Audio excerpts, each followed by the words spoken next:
Coca-Cola. Did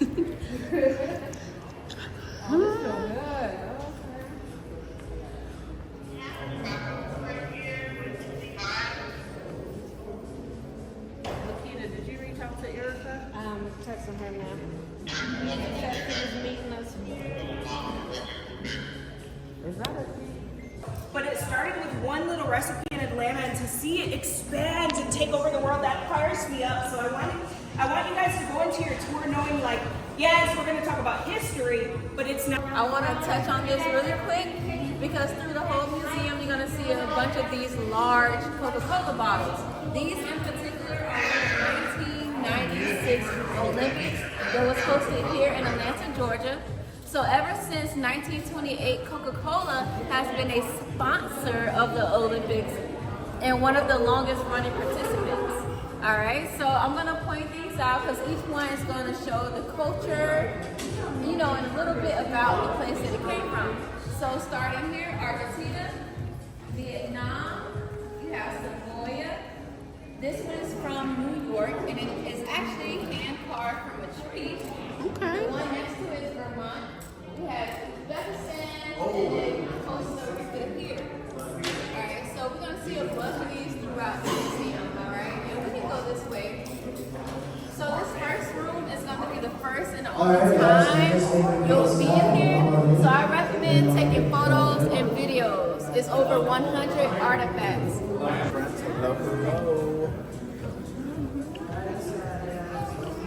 Okay. Cool. This stainless steel sign up here where it says Coca-Cola Company, that was on the very first building. And it was took down in 1979. All right. Looks like we can go ahead and get started. So, how are we, guys? How is everyone? Everyone doing all right? Doing good? All right. Love to hear it. Well, like I said, I hope everyone's doing all right today, guys. My name is Caleb, and I'll be the one talking to y'all here just for the next couple of minutes. All right, so as we know, we're all right here in Atlanta, Georgia, which is where everything started in the world of Coca-Cola. It actually started just a couple blocks that way onto Marietta Street, which is now common-day Georgia State University. Go Panthers, I go there. But it used to be the very first location to ever sell Coca-Cola, right? That was done so at this place called Jacob's Pharmacy. Now, Jacob's Pharmacy was owned and operated by John S. Pemberton, our maker and creator of Coca-Cola. You know, he was a vet, he was a pharmacist, he was a lot of different things. But you guys are probably thinking like, okay, so why was Coca-Cola made in a pharmacy that was owned and operated by a pharmacist? That's because Coca-Cola actually originated as a medicine.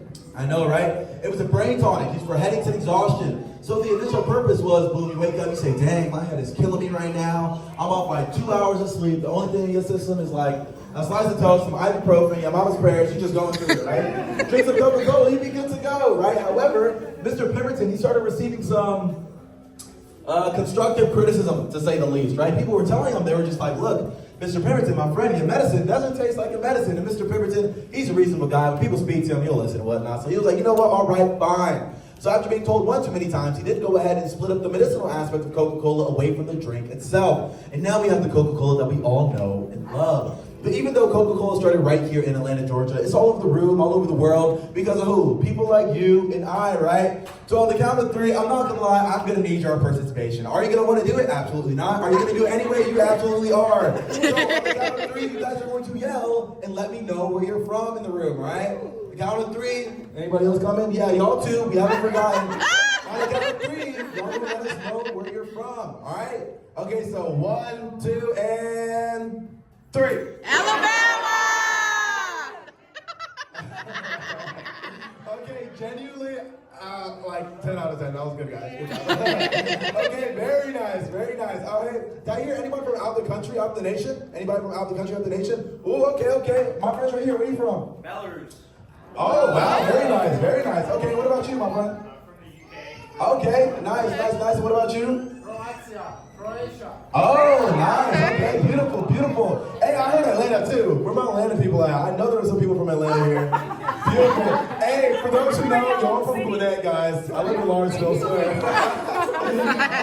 But regardless regardless, wherever you're from, we're glad you're here. We thank you for coming. Hope you have safe travels here and wish you safe travels back home as well. But with that being said, in the late 1800s, early 1900s, if you did want some Coca-Cola, you really only had around one or two options. The first one would be a pharmacy, like Jacob's Pharmacy. The second one would be this place called a soda bar. Think of a soda bar as it's like a modern day cafe, right? You go in there, pay your money, drink your drink, chat it up with your friends, yada, yada, yada, yada, and then you kind of keep it pushing, right? But they both had one thing in common, and it's actually the oldest, yet the shiniest object in this room is going to be located right here. So my man, he's kind of fun, but if you could point to it first, appreciate it, guys.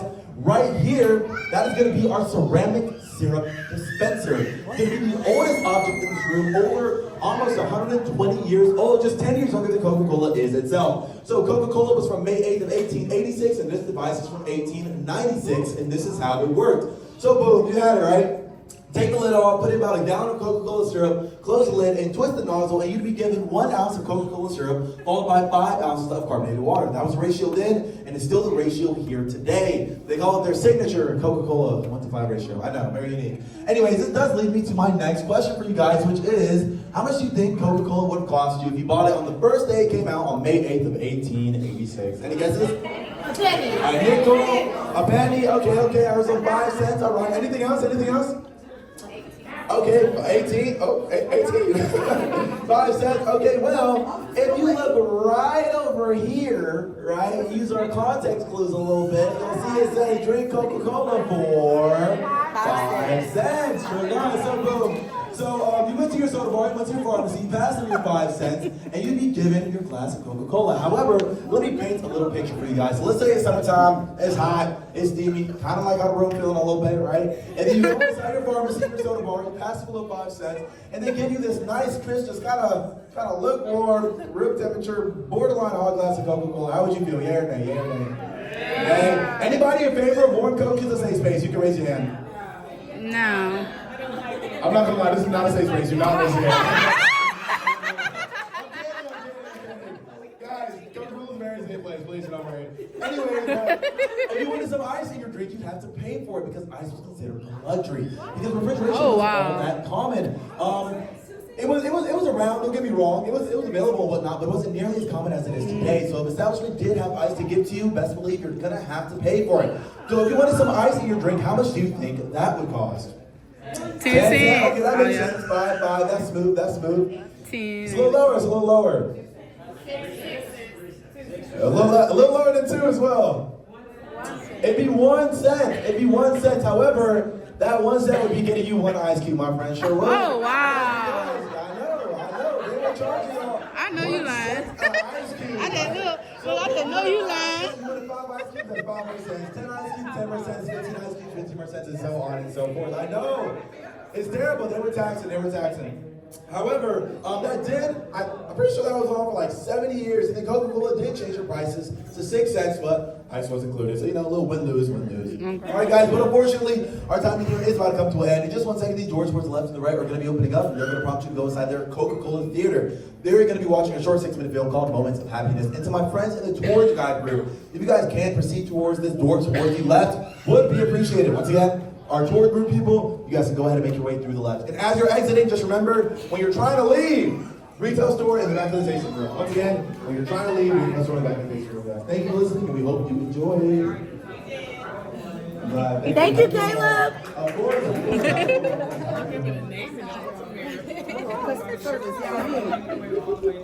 Gotta appreciate the people.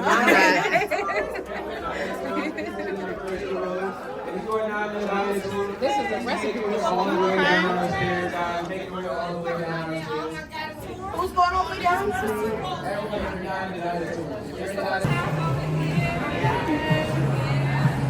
Looked like a good dodgeball tournament, basketball game. Looked like a good basketball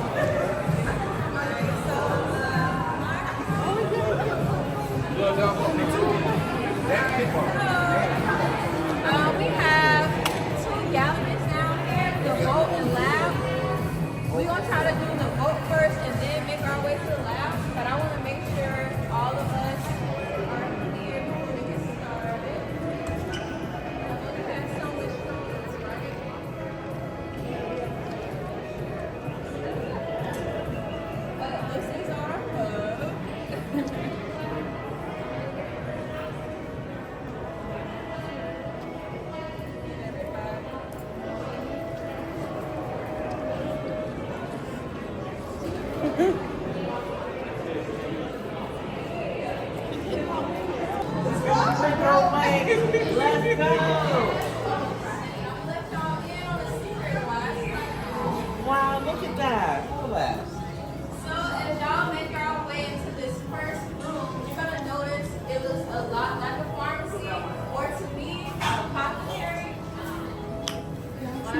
as they mentioned before, that's because Coca-Cola was only sold at pharmacies back then. Mainly a pharmacist and chemist by the name of Dr. John Stipe Pemberton. He introduced Coca-Cola to the world.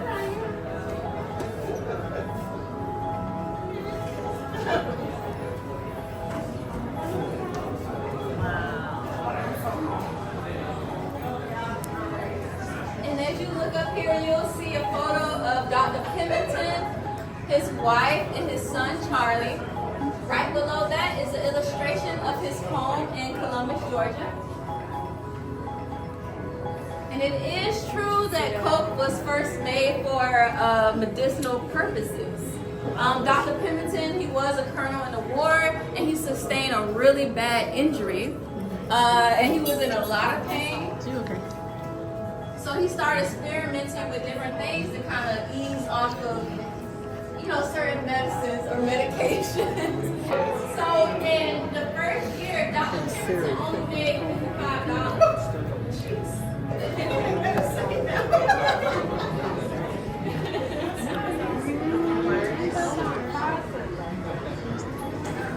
Here's like a replica of like a soda bar or soda fountains. And behind that bar, you'll see a soda jerk, which is on that image over there. Now, they didn't call them jerks because they were rude or mean. It was the jerky motion they would make as they're pouring the syrup into the ass. See, I knew y'all was in the loft. So as we make it further down this way, this is where our story takes a business turn, and also, to me, it gets kind of sad. Only 2 years after Dr. Pemberton created Coca-Cola, he fell ill and he was passing away. You finna cry? Don't cry all that now. I'm a cry baby.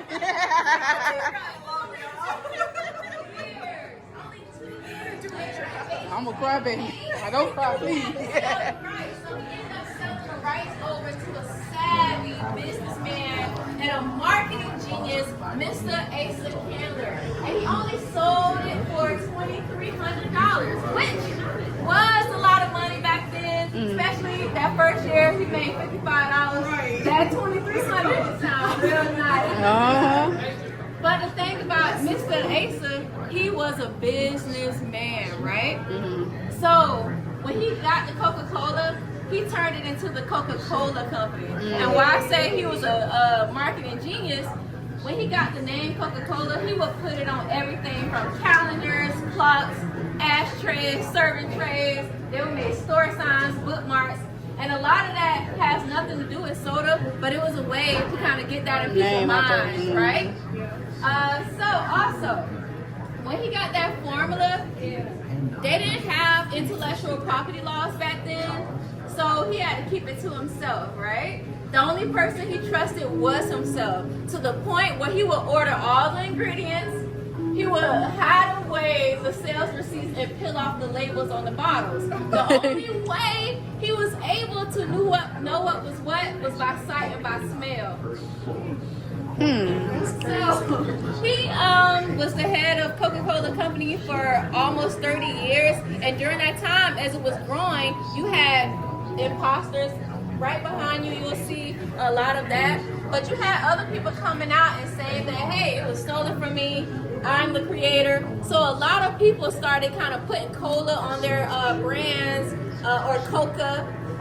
So he would kind of put these barrels out there. He would ship the Coca-Cola in these distinctive red barrels. So when stores saw these, they knew they were getting the original thing. Alright, and we're going to move down this way. And it's going to talk some more about his formula or how he kind of was able to do everything. He did teach like the people that worked under him how to smell and everything, but they was not able to work on the same floors. They was kept separate. This building right here was the headquarters. It's off of Edgewood Avenue, which is about 8 minutes away from here. It's apartment buildings, but the building is still shaped the same. Okay. Alright, so in 1916, y'all can come on down, y'all.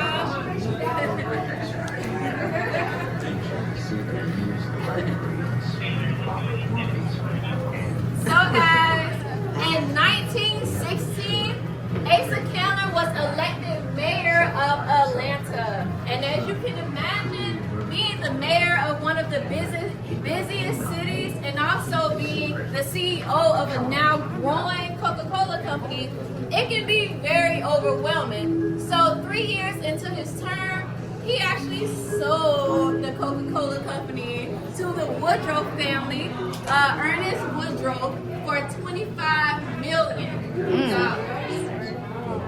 Now, families back then didn't just have $25 million laying around, so they had to take out a loan. And guess what they used for collateral, y'all? Life insurance policy. She said life insurance. They house. Right. Just about. But they used the formula. So that was the first time it was actually written down. So Mr. Candler wrote down that formula. And they locked it away in a box, and it was shipped up to New York to a bank, where it stayed for 6 years until their son, Robert Woodrow, was able to buy it back. So it took him 6 years to get that formula and bring it back to Atlanta, and it has been here ever since. It was locked away in SunTrust Bank for 86 years.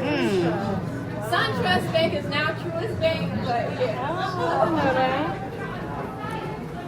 History.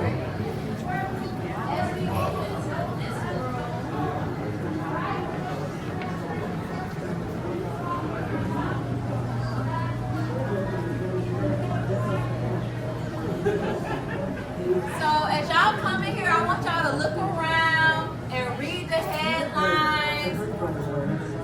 So we call this Myth and Legends because, believe it or not, all of this that you see, how do people say it now, is fake news. This is just a bunch of rumors and talk. But I will point out 2 facts in this room for y'all. So the first fact is right here. So Coca-Cola actually voluntarily left the country of India for almost 20 years. And the reason why they decided to leave India was because, you know, the government was trying to get their hands on the formula. They felt like, hey, we have Coca-Cola here, we're friends. Can you let us know, like, the recipe? And that was a red flag, because y'all know how protective they are of that formula. Which brings me to the second fact, and you know, it's kind of interesting too because they were so protective, why change it? So after 99 years, Coca-Cola did in fact change their formula. So in about 1985, you know, Pepsi was coming up, so they started competing. So they did make a new formula. They held a taste test with the focus group. And the people in the focus group was like, yeah, it's smoother, it's sweeter, it even tastes better than the original. So of course they put that out to the public. And everyone hated it. It was called New Coke.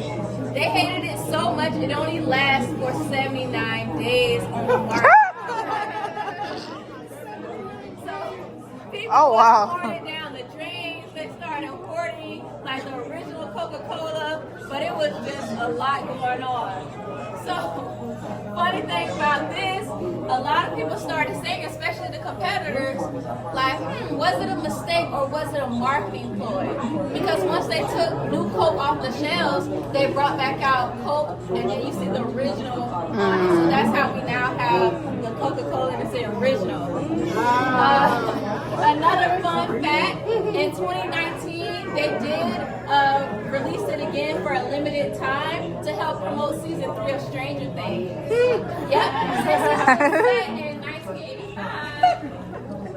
Now, when we go to Beverage Lab, you actually get to taste New Coke. You can let us know for yourself. Like, they had a point, or I think it was over exaggerated. I'ma do it, but I ain't paying a penny for no ice. Teresa smelled trouble. She was shocked.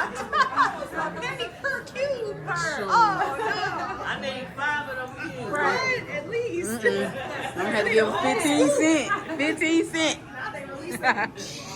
Yeah, right. Okay. In fact, the real book that has the handwritten copy of the formula. So as I mentioned before, when they brought it back from New York, it was kept in SunTrust Bank, now Truist Bank, for 86 years. But in 2011, they brought it here to the World of Coca-Cola for the 125th year anniversary. Cool thing about it, when they brought it here, yeah, you can take pictures, just be careful. So it's in there right now? Yes, ma'am. So they had brought it here, they had police escorts, they blocked off the streets. Oh, so wow. it is a big deal, okay? Is that the original from back in the day? Yes, ma'am. I need a sip of that. Take photos if you like. But yes, if you do stuff on the line, it will set off like animals. Okay, don't get us locked down in here. So the first time if you're a warning, any other time after that, y'all. We created an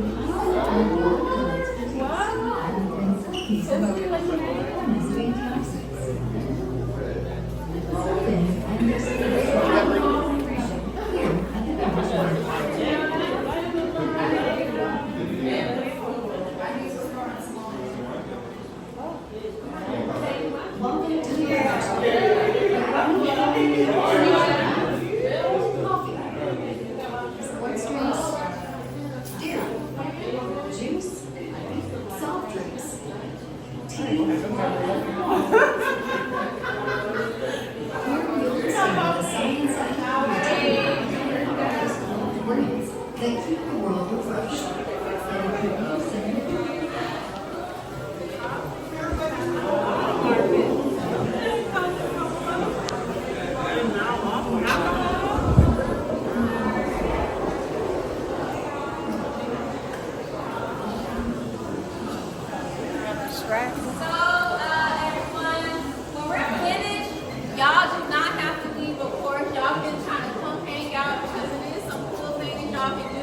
Like over here on these screens, you can make your own flavor. And you can actually taste that upstairs in the taste room. But I brought y'all down here so you can try New Coke, which is the one that only stayed on the market for 79 days. And also there's a test beverage 24 that is not on the market, it's not out yet, it's no name, no nothing. So I want y'all to try these. And when y'all get a chance to come back,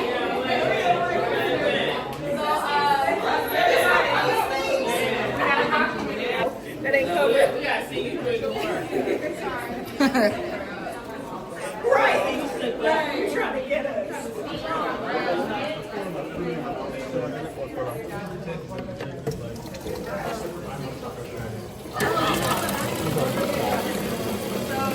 I just noticed something. They have tab up here. So tab, that's there. But when you go up there, it's open.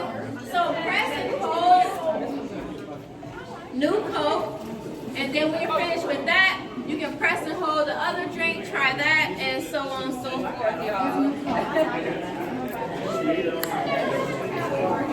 Is it good? It's alright. It's like watered down a bit.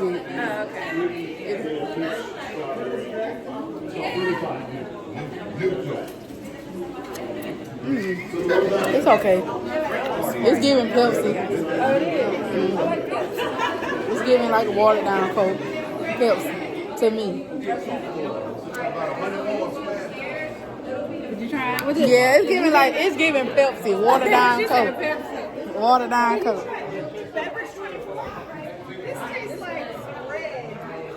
Let me show y'all the test. This is the new test beverage, y'all. They haven't came out with a name for it yet. We're gonna give it a try.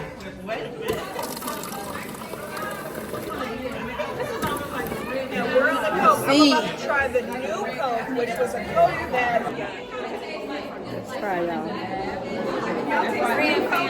Yeah, it doesn't really have, it's not really sweet. Somebody who likes Coke, they yeah. So they don't have like a kick. You know, you drink some and then you like, Just all crisp. right. What about the water? Baby, they need to get back in the lab. Yeah, that new Coke. They need to get back in the lab, y'all. Yeah, it tastes like some red something. Yeah, I can't. It's like coconut in it or something. They got a coconutty taste. I'm gonna try some more of that new Coke. It's pretty good. Like new Coke is something I can maintain. Like it's like a watered down Coke. This ain't bad. Oh, You taste the tab. Look at it. Let me see. They said taste the tab, y'all. Let me see. Taste the tab. Y'all see the tab right there? They said taste. I'm gonna get a little bit. She said like it's got alcohol in it. Let me see.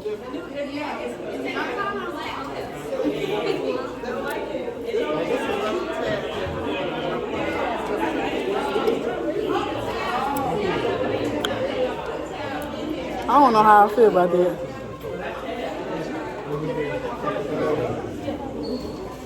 I don't know how I feel about that tab. I'll take the new Coke though.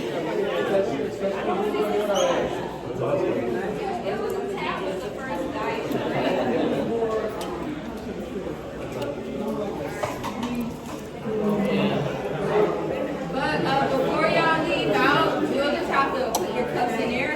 But we'll be waiting right over here. Alright, and then we're going to make our way upstairs.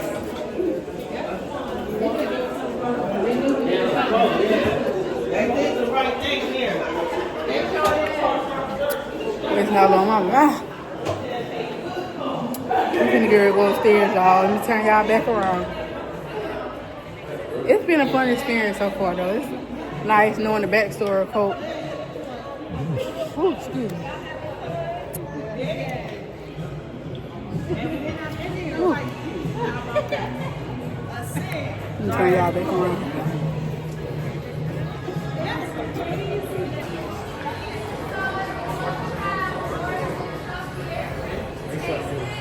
Hello. Excuse me. Or you can kind of get your ASIC camera on. Use your nose and then icons and stories. We're going to head into icons right now to meet the polar bear.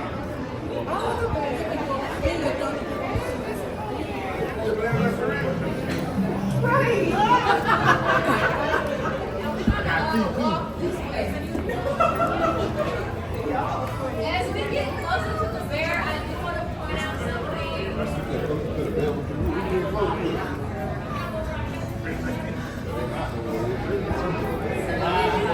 Past this glass case right here, you'll see like the evolutions of the bottles. So, Coca-Cola actually did a bottling contest, and they gave different glass makers from across the country a chance to create a bottle. Now, as you look here, some of these I can see why it didn't last, like that brown one there, because of course it doesn't make me think of a soda. And just imagine you're a kid or young one grabbing it out the cooler. And then this one here, it looks like perfume to me. It's just real top heavy, and they also didn't agree with that because it wouldn't fit inside of the 6-pack cases. But yeah. Whatever they mean, like, What'd you say?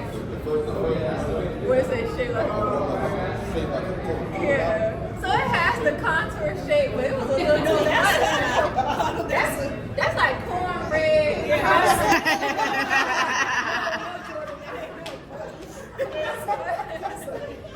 But with this one, it's slender, and they wanted something else.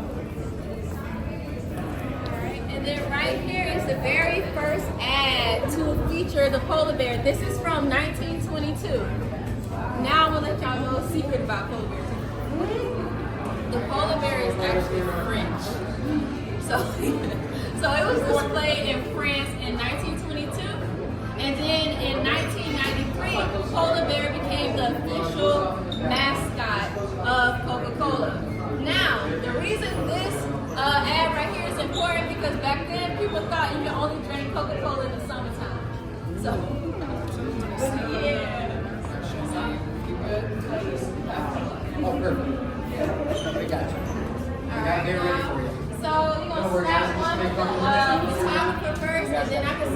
All my years living, I've always known Santa Claus to look like this.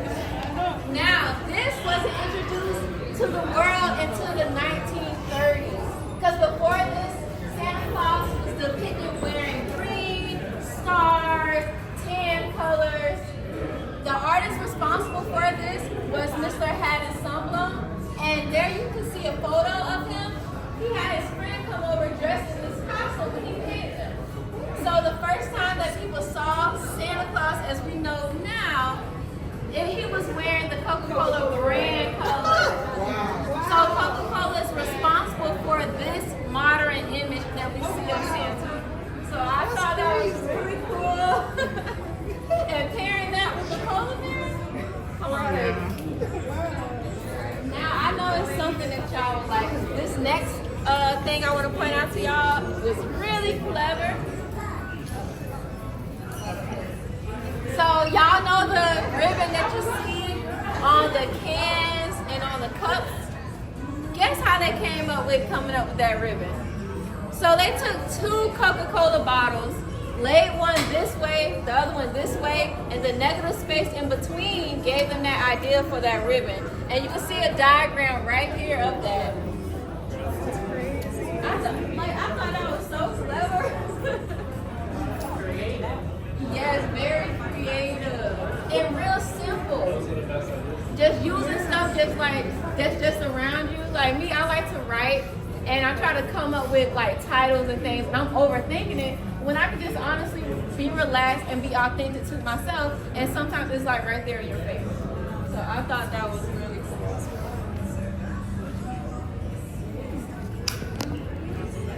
Oh yeah, he just pointed out something. So here is Coca-Cola in different languages because it is in over 120 different countries. But it doesn't matter where you are.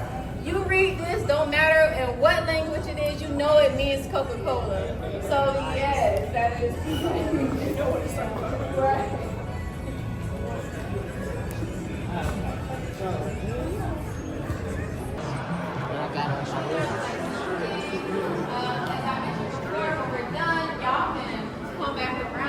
Do some of the interactive because in here it is some interactive stuff you can do as we move along through here.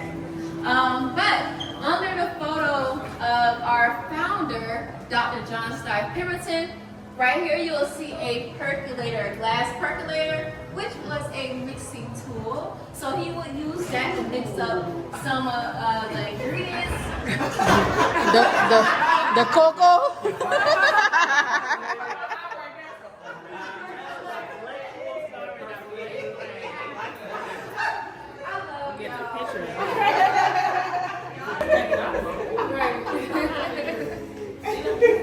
I do.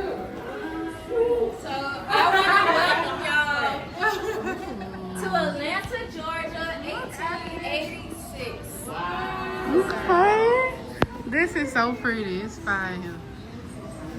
So over here you have Jacob's Pharmacy, which was the first pharmacy here in Atlanta to sell a Coca-Cola. I do recommend y'all coming back and checking out Jacob's Pharmacy.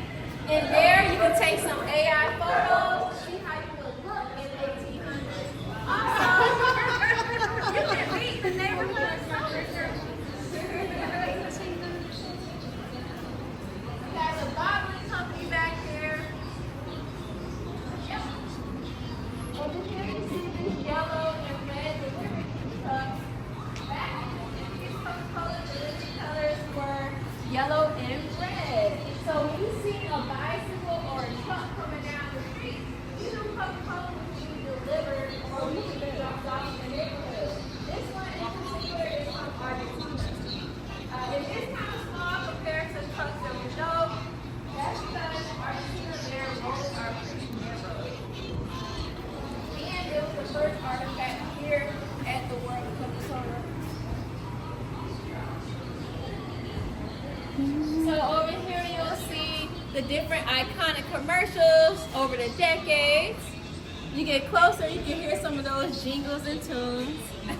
Yes. Over here at John's Groceries, if you take a peek, you'll have noticed over the decades, prices of eggs, milk, bread was changing, but Coca-Cola remained 5 cents for almost 70 years. Now, we're going to make our way to my favorite item. Over here is another little AI thing to do to make your stuff appetizing. But y'all, this is my favorite item. So, this is a real Oscar. I know y'all wondering, why did Coca-Cola got an Oscar? Well, that's because Coca-Cola did own a movie studio in the 80s. It was Columbia Pictures. And during that time that they owned Columbia Pictures, they won an Oscar for the movie Gandhi. Best Picture. Okay. Also during that time that they owned Columbia Pictures, they helped produce E.T., Karate Kid, and Still Magnolias. Okay. So I thought that was just crazy. Yes. Over there you can try to play like a trivia, test your movie knowledge and Coke. For almost 60 years, Coca-Cola was the only drink under the Coca-Cola company. Then in the 1950s, Fanta Orange was on the scene, and it was actually created in Italy. 1 year later, Sprite was born, and then from there, we snowballed to the juices, the Minute Maids, the High C. Yeah, Right. so the first drink after Coca-Cola was Fanta Orange, and then Sprite, y'all. What about the grape? The grape. Orange was that girl. Still is. Right. Still is. Who loves orange soda?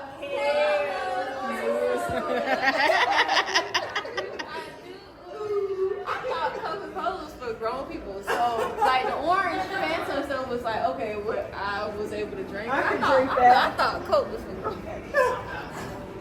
For grown ups. Right. I was like, okay, I could drink the orange drink. Yeah. And it's like, it takes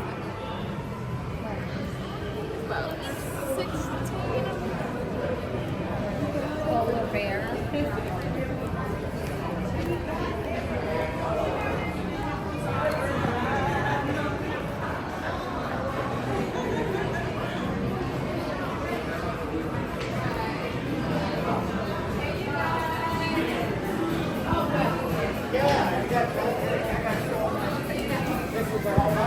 Yeah, 19?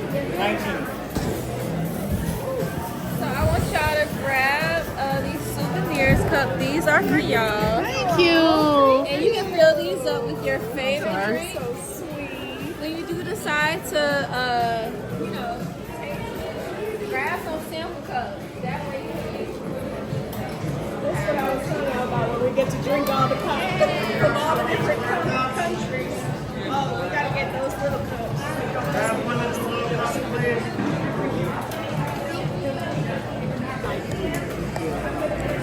I got so many different flavors. Costa Rica. What was that? Some of that. Oh, Costa Rica. It's not bad. It's giving cream soda. Which one was that one? That tea was good. Oh, the acai berry bottom one. Let me see what that one. My go-to right here. I love me some Fanta pineapple. That's not bad. Acai berry. My go-to Fanta pineapple. It tastes different in the machine than in the bottle. I don't know. They got so many different ones from different countries. They got hot seed. Let me see. I like it too. Oh, you said They got us drinking all these different drinks. Gonna be pissy, y'all. That's cold too. They gonna have us pissy and hear all these different drinks. Oh wait, here we go. I see an apple. Ooh. Y'all, they got an apple kiwi. Apple kiwi, y'all. Look. You try the apple kiwi, I ain't never had no apple kiwi Fanta. Kiwi. I'm disappointed. I was so excited. I'm disappointed. I got it all on the side of my mouth. I needed my dog on selfie stick. It is not that. I like Madagascar. It ain't that. It's not that girl, y'all. I gotta pull this side. You don't like Madagascar? No, the Fanta apple key. Madagascar is good.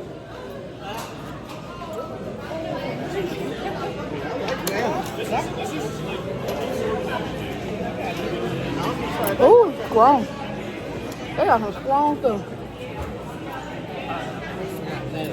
I'm gonna leave that in Germany. Try that again. See what that works like.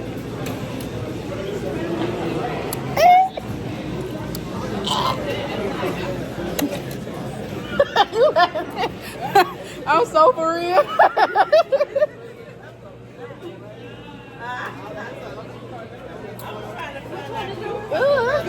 That's bubble gum. Y'all excuse me on this.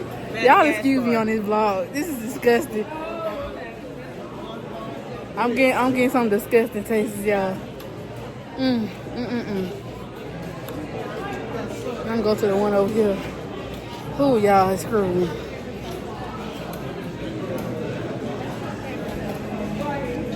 They got a Minute Maid called Apple Lychee. Of course, it's top of the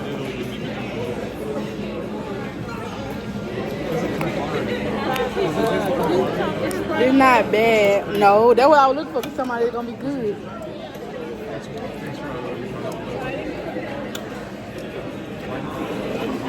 And they got a melon frosty Fanta.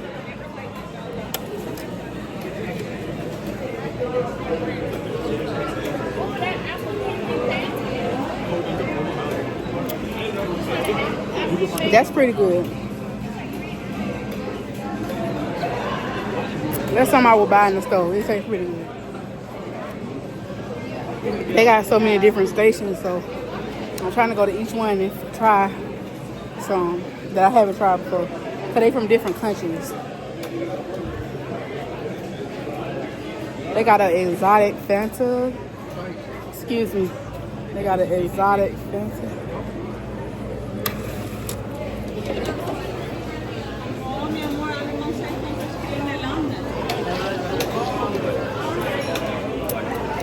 That's pretty good. That's pretty good. That's something I drink in the store.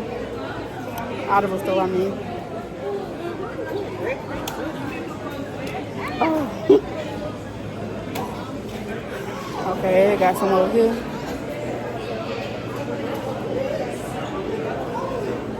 Ooh, I'm gonna be so pissy. I'm sorry for the TMI, but I'm gonna be pissy.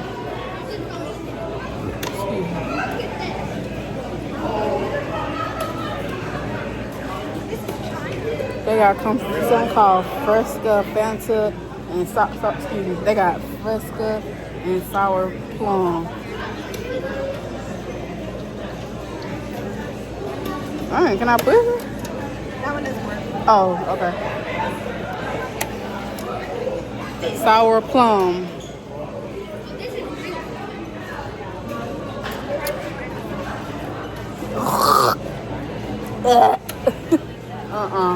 Sour plum gotta stay.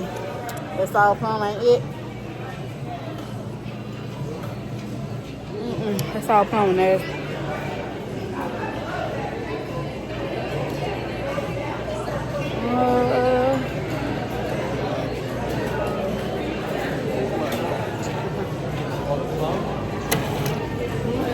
I'm trying the Fresca one. The one over there didn't work.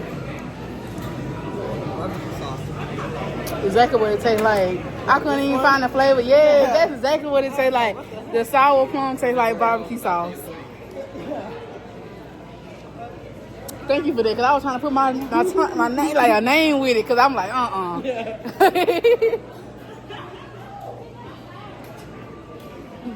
Excuse me. There's not some sick, you know, the old school ginger ale, something like that. But you can Coca-Cola. But I don't drink Coca-Cola. You found the cucumber one? I didn't. Did you try it? I don't know where that. I didn't know. I tried a soda over there called Fanta Sour Plum. Taste like barbecue sauce. No, you don't. I bet you ain't. You probably threw up on the grill. Maybe that's like cocoa.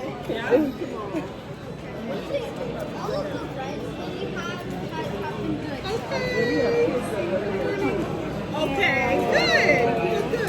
Yes, see you in the morning. It really was. That was cool. Yeah.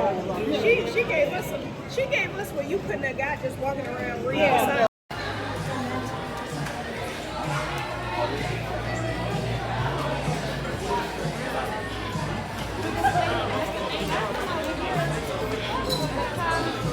Mm-hmm.